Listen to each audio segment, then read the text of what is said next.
Hello বন্ধুরা, আপনাদের জন্য নতুন গল্প বস্তির মেয়ে মাফিয়ার ক্রাশ। অনেক রোমান্টিক একটি গল্প। চলুন দেরি না করে এখনই শুরু করা যাক। পর্ব 4। কথাটা হচ্ছে ওনার মেয়েটা কিন্তু ভারী মিষ্টি, কথাবার্তা অনেক সুন্দর করে বলে। তাহলে তো আমার আর কোনো চিন্তা নেই। মানে আরে কিছু না, তুমি কাজ করো না তোমার। তোর মতিগতি কিছুই বুঝতে পারে না। বুঝলে তো, তুমি আমার চেয়ারে বসতে আর আমি তোমার চেয়ারে। ভালোই মজা করতে পারিস। আচ্ছা তুই নিজের কাজ কর, আমি রুমে যাই। কিছুক্ষণ পর ইরা ওর বাবাকে নিয়ে চলে আসে হসপিটালে। ওখানে ডক্টর ইরার বাবাকে সব রকম টেস্ট করাতে থাকে। ইরাও কোনো রকম আপত্তি করেনি। ডক্টর সব রকম টেস্ট করার পর, ডক্টর কি বুঝতেছেন? দেখুন, ওনার এই রোগটা অনেক দিনের, সেজন্য অনেক ক্রিটিক্যাল ব্যাপার। কেন ডক্টর? কারণ ওনার এই রোগটা 1 বছর ধরে রয়েছে। কি 1 বছর ধরে? তাই অপারেশন করতে একটু বেশি ক্রিটিক্যাল ব্যাপার, তাই সাবধানে করতে হবে। তার জন্য বন্ড পেপারে আপনার সই করতে হবে। কি বলছেন? কেন? রোগটা পুরনো, সেজন্য অপারেশন করতে গিয়ে যদি কোনো দুর্ঘটনা ঘটে যায়, সেজন্য আপনাকে বন্ড পেপারে সই করতে হবে। ইরার কাছে কোনো উপায় নেই, কেননা অনেক কিছু হতে চলেছে। ইরা কি করবে? কিছু করতে পারবে না। তাই কোনো কিছু না ভেবে সাইন করে দিল। এইদিকে ইরার বাবার অপারেশন হচ্ছে, অন্যদিকে আকাশ চলে আসে হসপিটালে। হসপিটালে আকাশকে দেখে ইরা ওর সামনে আসে। কি ব্যাপার, তুমি এখানে? কেন, আমি কি আসতে পারি না? পারেন, কিন্তু কেন এসেছেন? আমি এসেছি এমনে। তা আপনার বাবার অপারেশন কখন হবে? আমার বাবার অপারেশন আপনি কি করে জানেন? না মানে আমি তো, আচ্ছা বাদ দিন, এখন এটা বলুন আপনার অপারেশন কখন হবে। এই তো কিছুক্ষণ পর। তাহলে আমি কি অপেক্ষা করব? অপেক্ষা কেন করবেন? আপনার বাবা এখানে, তাই ভাবলাম অপেক্ষা করতে থাকি। এইদিকে আকাশও ইরা বসে বসে কথা বলতে থাকে। অন্যদিকে রকিও একই হসপিটালে ভর্তি। রকিকে মারার সময় কয়েকজন দেখে নিয়েছিল। আকাশকে ওরা দেখে চিনে ফেলে। দেখ তো, ওই ছেলেকে ওই মেয়েটাকে চিনতে পারিস কি না? অন্যদিকে আকাশও সামনে তাকিয়ে ওদের দেখে ফেলে, তাই ইশারা দিয়ে ইরাকে তাকাতে বলে। এরা তো রকির লোক। তার মানে কি রকি এখানে, এই হসপিটালে? হতে পারে। এখন এখানে থেকে চলো, তাড়াতাড়ি করে বের হতে হবে। আমি বের হয়ে গেলে বাবাকে কে দেখবে? আরে আমরা এখানে থাকলে আপনার বাবাও বিপদের মুখে পড়ে যাবে। তাহলে চলুন এখান থেকে। ওরা দুজন হসপিটাল থেকে বের হয়ে যায়। এরা বের হয়ে যাওয়ার পর রকির লোকেরা আকাশের পিছনে পড়ে যায়। আকাশ ইরাকে গাড়িতে তুলে নেয়। এইদিকে জাফর বস্তিতে যায় বস্তি দখল করার জন্য। ওখানে আবিরকে দেখতে পায়। এ কি তুই এখানে?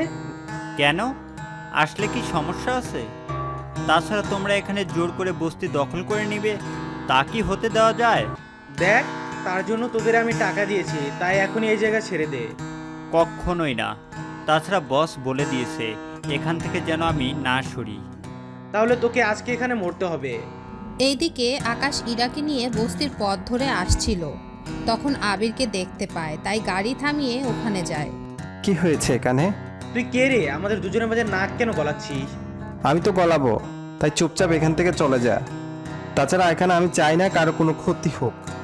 অন্যদিকে ওই লোকগুলো আকাশের পিছনে পিছনে চলে এসেছে বস্তির কাছে। ওরা আসাতে জাফর ইকবালকে দেখে, ওনার কাছে যায়। বস, এই ছেলেটাই রকি স্যারকে মেরেছে।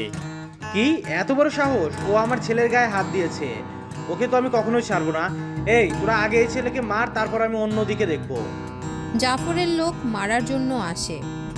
আকাশ ওখান থেকে দৌড়ে পালিয়ে গিয়ে গাড়িতে গিয়ে বসে। গাড়ি চালিয়ে ওখান থেকে পালিয়ে যেতে থাকে। অন্যদিকে জাফর সহ ওর লোক পিছনে যেতে থাকে। আবির কল দেয়। আকাশ কল রিসিভ করে মানা করে দেয়, কেননা এখন কিছু করা যাবে না সেজন্যে। অন্যদিকে অনেক দূরে এসে ইরাকে আবারও হসপিটালের সামনে নামিয়ে দেয়। তার সাথে এটাও বলে সাবধানে থাকার জন্য। ওখান থেকে একটা জঙ্গলের ধারে চলে আসে। ওখানে জাফরের লোকও আসে। এই তোরা আশেপাশে সব জায়গায় খোঁজ ওদের, যেখানে পাবি সেখানে ওদের মেরে ফেলবি। ঠিক আছে বস। ওরা অনেক খোঁজার পরও আকাশকে পেল না। সে ফাঁকে কৌশলে এক এক করে জাফরের লোকদের লুকিয়ে লুকিয়ে মারতে থাকে। এক এক করে অনেককে মেরে ফেলে। জাফর ব্যাপারটা বুঝতে পারে, কেননা কোনো ঝামেলা তো হয়েছে, সেজন্য ওখান থেকে পালিয়ে চলে আসে। আকাশ পরে ওখান থেকে চলে আসে হসপিটালে। আপনি এসেছেন?